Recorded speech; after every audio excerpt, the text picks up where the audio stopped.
Good morning, friends. My name is Anu Chaudhary and welcome back to my channel PCS वाला।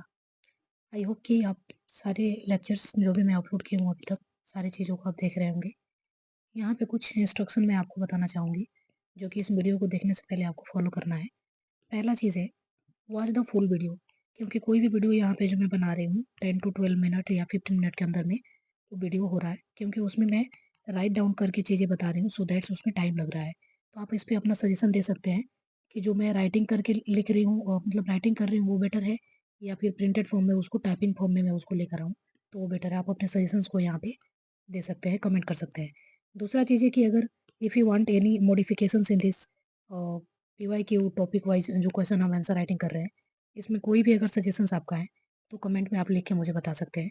जैसे daily wise हम questions को discuss कर रहे हैं, तो डेली हम एक क्वेश्चंस को डिस्कस कर रहे हैं, तो अगर इसमें 2 या 3 अगर क्वेश्चन आपको चाहिए तो please let me know in the comment box.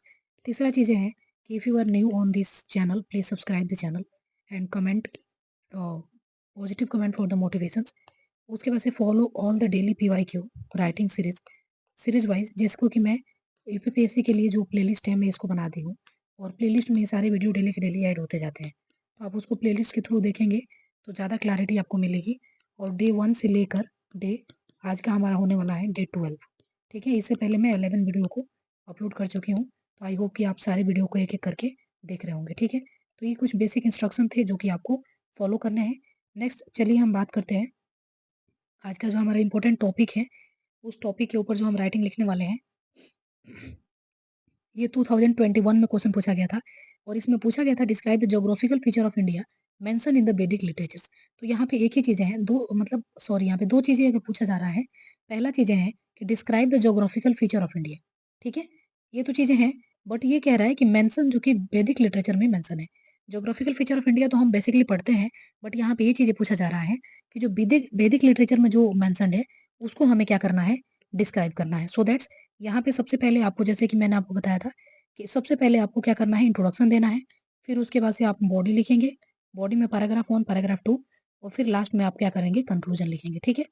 तो इन सारी चीज़ों को आपको एक-एक करके करना है। और सबसे पहले क्वेश्चंस को आपको क्या करना है, ब्रेक डाउन कर लेना है, ताकि आपको आइडिया लग जाए कि क्वेश्चन के कितने पार्ट्स हैं और क्वेश्चंस में आपको क्या-क्या चीज़ें लिखने हैं, ठीक है। तो सबसे पहले डिस्क्राइब करने के लिए यहाँ पे बोल रहा है, सबसे पहले हम डिस्क्राइब करेंगे, यानी इंट्रो तो सबसे पहले हम देंगे।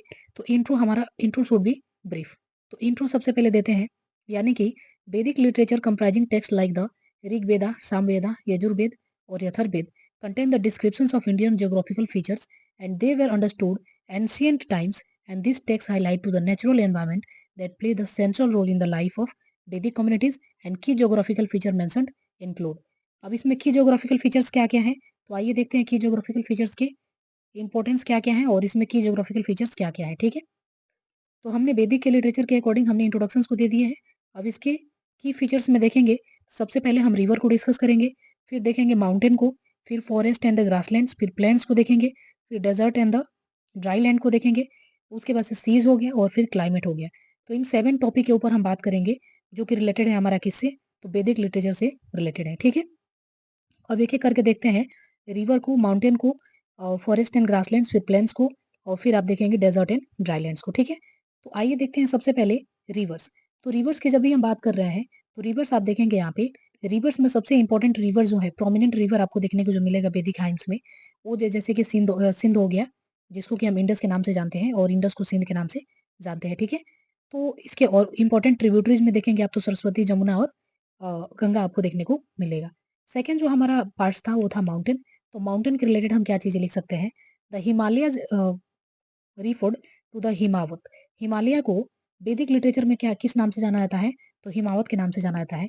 और इसको डिपिक्ट किया गया है किसके लिए, तो सोर्सेज ऑफ रिवर जो कि नेचुरल बाउंड्रीज है, ठीक है। उसके बाद से देखेंगे फॉरेस्ट एंड द ग्रासलैंड्स।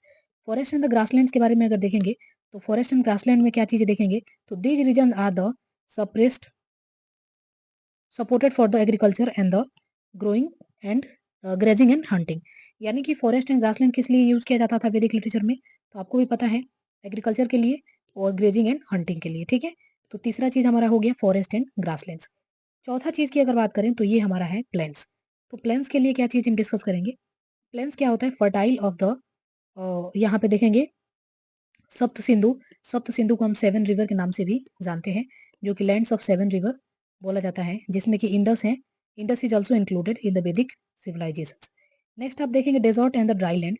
तो डेजर्ट एंड ड्राई लैंड्स के बारे में देखेंगे तो यहाँ पे the Maru likely to be the Thar desert, यानी मारू को यहाँ पे दर्शाया गया है किसके अकॉर्डिंग, थार डेजर्ट के अकॉर्डिंग, जो कि थार डेजर्ट आपको कहाँ पे देखने को मिलता है, तो ये राजस्थान में देखने को मिलता है। और इसी के अकॉर्डिंग जो है मारू, जो कि वैदिक लिटरेचर में लिखा हुआ है, तो इसके अकॉर्डिंग इसको दर्शाया जाता है। Desert is redefines and the indicating to the knowledge of the arid region. 6 number जो हमारा है seas and the oceans।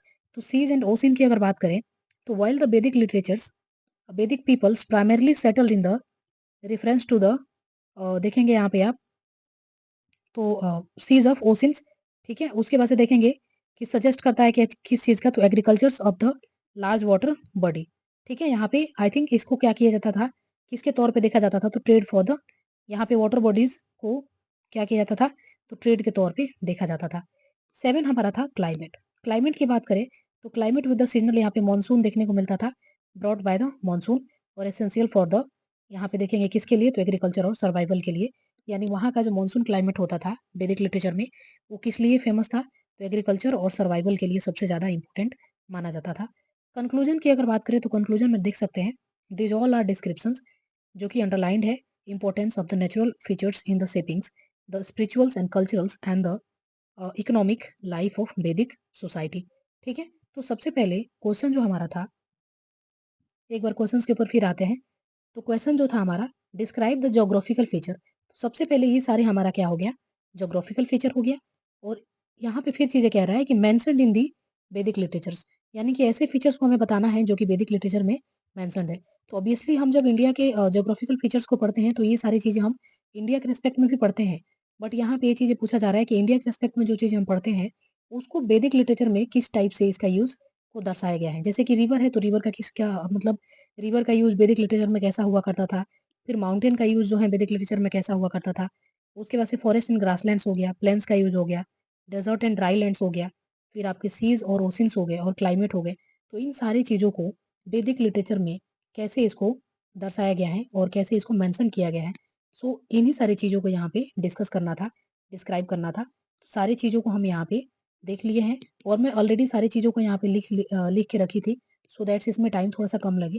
तो please let me know in the comment box अगर आपको इस टाइप से लिखा हुआ चीजें चाहिए विथ रिटन, तो ये वाला सही है, या मैं जो मतलब कि जो मैं राइटिंग करके चीजें बता रही हूँ आपको एक एक करके, वो चीजें सही है। तो आप अपने सुझाव, अपने सजेशन को कमेंट बॉक्स में कमेंट कर सकते हैं, ताकि मैं इसको नेक्स्ट वीडियो से, जो हमारा डे 13 होने वाला है, इसके ऊपर मैं जब भी वीडियो बनाऊंगी तो उसके बेसिस पे मैं इस वीडियो को रिकॉर्ड करूंगी। So that's, thank you for watching. If you have any doubts please let me know in the comment box. Thank you.